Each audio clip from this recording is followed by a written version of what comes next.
সকলে ভালো থেকো, সকলকে ভালো রেখো।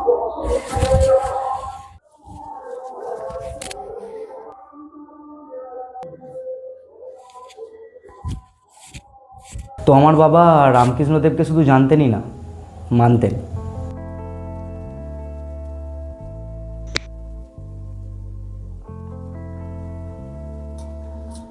হয় না, কিছু কিছু জন আছে বিভিন্ন কনভারসেশনের শেষে ঠাকুরের নাম করে থাকেন। সাবধানে যা, দুর্গা দুর্গা। তো আমার বাবার প্রতিটা কনভারসেশন শেষই হতো জয় ঠাকুর রামকৃষ্ণ, এরকম করে।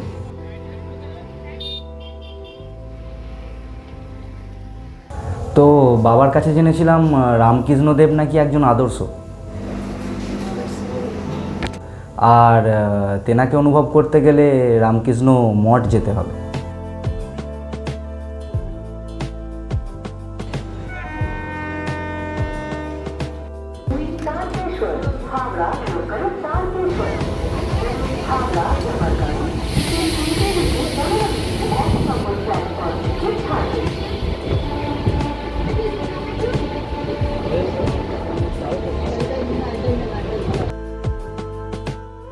আর সেই আদর্শকেই অনুভব করতে প্রায় 1 ঘন্টা 20 মিনিট পর আমরা গিয়ে পৌঁছালাম বেলুড় স্টেশন।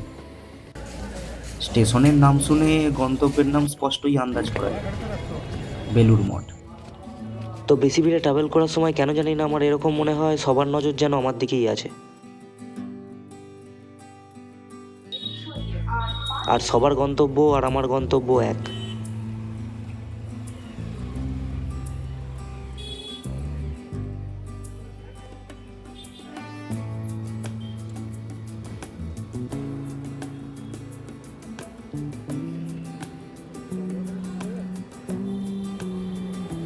কিন্তু এই ভিড়ে হাঁটাটাও তোমরা অ্যাভয়েড করতে পারো স্টেশনের পাশে থাকা এই টোটো স্ট্যান্ড থেকে টোটো ধরে।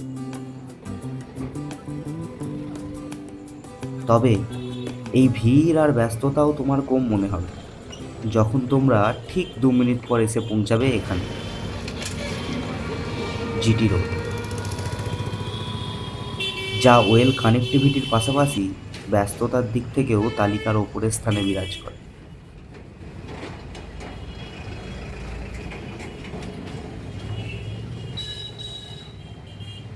কিন্তু আমরা যেদিন গিয়েছিলাম এই ব্যস্ততায় মোড়া জিটি রোডটাও কেমন যেন ফাঁকা ফাঁকা লাগছে। মানে রাস্তার দুপাশে ব্যারিকেড, পুলিশি পাহারা, আর সবার চোখে মুখে যেন কেমন একটা অপেক্ষার ছাপ।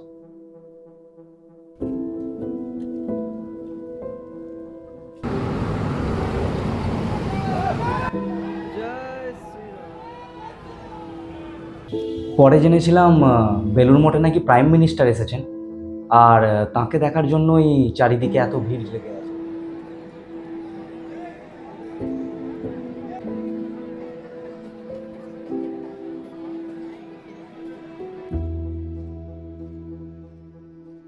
তো ওই অ্যাটমসফিয়ারটাই দেখার মতো ছিল। প্রায় শতাধিক লোক, মানে কেউ কেউ সামনের কোনো ছোট ঘরের ছাদে উঠে বসে আছে, কেউ কেউ ক্যামেরা হাতে একবারে রেডি, এমনকি বাচ্চারাও তাকে একবার দেখার জন্য উদ্গ্রীব হয়ে দাঁড়িয়েছে।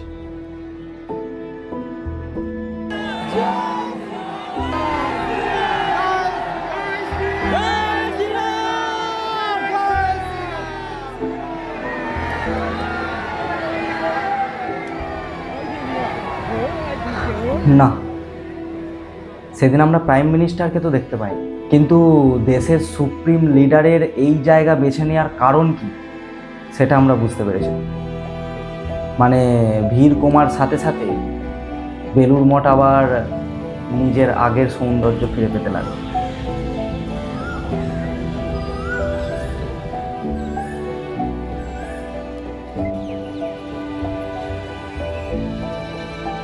এটাই হলো রামকৃষ্ণ সংগ্রহালয়। এখানের বিশেষত্ব হচ্ছে মাত্র 20 টাকার বিনিময়ে তোমরা রামকৃষ্ণ বিবেকানন্দের সেই পুরানো দিনের ব্যবহার করা জিনিসপত্র যাদের আজও যত্ন করে রাখা আছে সেগুলোকে দেখতে পারো, আর তোমরা তাদের ইতিহাসের সাক্ষী হতে পারো। বাকি আমার পেছনেই বোর্ডটা আছে, এখানে রামকৃষ্ণ মঠ সম্পর্কে সমস্ত কিছু বিস্তরে আলোচনা করা আছে। তো বিভিন্ন জনের কাছে কোনো জায়গাকে ভালো লাগার বিভিন্ন কারণ থাকতে পারে। সেটা হতে পারে কোনো স্থাপত্য যার সুন্দর গঠনশৈলী আমরা অ্যাভয়েড করতে চেয়েও পারি না, কিংবা সেখানে থাকা এমন কিছু জিনিস যার পরিচিতি তোমার কাছে এখনো অজানা। তো আমি এখানে ঘুরেই বেড়াচ্ছিলাম, হঠাৎ আমার নজর পড়লো আমার পেছনের এই গাছটার ওপর, যেখানে প্রায় এত বড় বড় ফল ঝুলে আছে, এবং একটা বৃন্ততে এই ফলগুলো যে এতগুলো ঝুলে আছে কি করে সেইটা ভাবাই সব থেকে কষ্টকর। কিন্তু এর ফুলগুলো কিছুটা এরকম, মানে একটু স্পঞ্জি টাইপের, আর স্মেল একদম জঘন্য। তো এতক্ষণ ঘোরার পর গরম তো প্রচুর লাগছিল, আর জানতে পারলাম রামকৃষ্ণদেবের প্রার্থনা গৃহের পেছনেই নাকি রামকৃষ্ণ ওল্ড টেম্পল আছে, যেখানে ঠান্ডা জলের ব্যবস্থা করা হয়। আর ঠান্ডা জলের সন্ধানে আমরা সেই দিকেই পা বাড়াচ্ছি। কিন্তু এই জায়গাটা শুধু ঠান্ডা জল প্রোভাইড করে না, সাক্ষী রাখে এমন কিছু দৃশ্যের যা গাছ কাটার যুগে গাছ বাঁচানোর চেষ্টাকে তুলে ধরে। মানে কোথাও কোনো গাছের ডালে পিলার দিয়ে ঠেস দেওয়া আছে, কিংবা প্লাস্টার অফ প্যারিস জাতীয় জিনিস দিয়ে গাছের কোনো কোঠরকে পুরো বন্ধ করে দেওয়ার চেষ্টা, যাতে জল ঢুকে পরবর্তী গাছটাকে নষ্ট না করে দেয়। আর এসব কিছুই দেখে কেন জানি না এই জায়গার প্রতি ভালোবাসা আরও বেড়ে গেল। আর এই ভালোবাসার আগুনেই ঘি মেশাচ্ছিল এই হুগলি নদী, যাকে অবশ্য আমরা গঙ্গা নামে ডেকে থাকি। আর এই পাখিটা, যার আওয়াজ এতটাই বেশি যে চারপাশের কোনো শব্দই কানে আসার জন্য।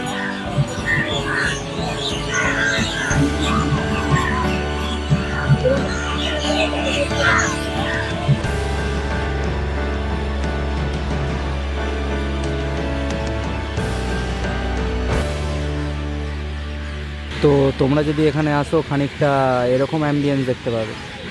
মানে কোথাও কোথাও পাখি ডাকছে, সামনে জায়েন্ট স্ক্রিনে রামকৃষ্ণদেবের পূজা চলছে, সেই সব অর্চনার জিনিস দেখানো যাচ্ছে। আর বয়স্ক, কাপল, বাচ্চা সবাই মানে আগ্রহ করে তা দেখছে এখানে বসে। গোটা মাঠ জুড়ে লোকে ভর্তি, আর তার সাথে সাথে ঠিক তার পাশে ওই রামকৃষ্ণ দেবের প্রার্থনার গৃহ। ওয়াও! আর এত পাখির কিচিরমিচির সন্ধ্যা হওয়ার সাথে সাথে।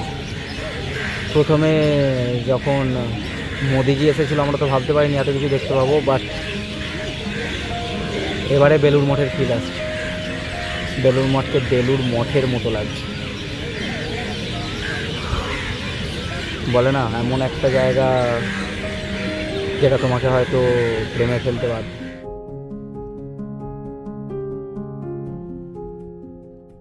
তো শুনেছিলাম রামকৃষ্ণদেব নাকি জাতিভেদ প্রথা মানতেন না, তার একটা উৎকৃষ্ট প্রমাণ হলো এই বেলুড় মঠের একদম ঢোকার গেটের ওপরে থাকা এই সমস্ত চিহ্ন।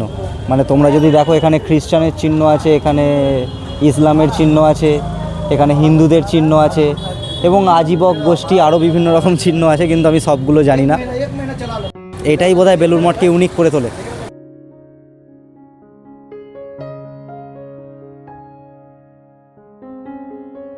তো আমার বেলুড় মঠের এক্সপিরিয়েন্স কিছুটা এরকমই ছিল। আর যদি ভালো লাগে তাহলে লাইক, কমেন্ট, শেয়ার, সাবস্ক্রাইব করে দিও। আরে দাদা, এটা পডকাস্ট হচ্ছে। ও সরি।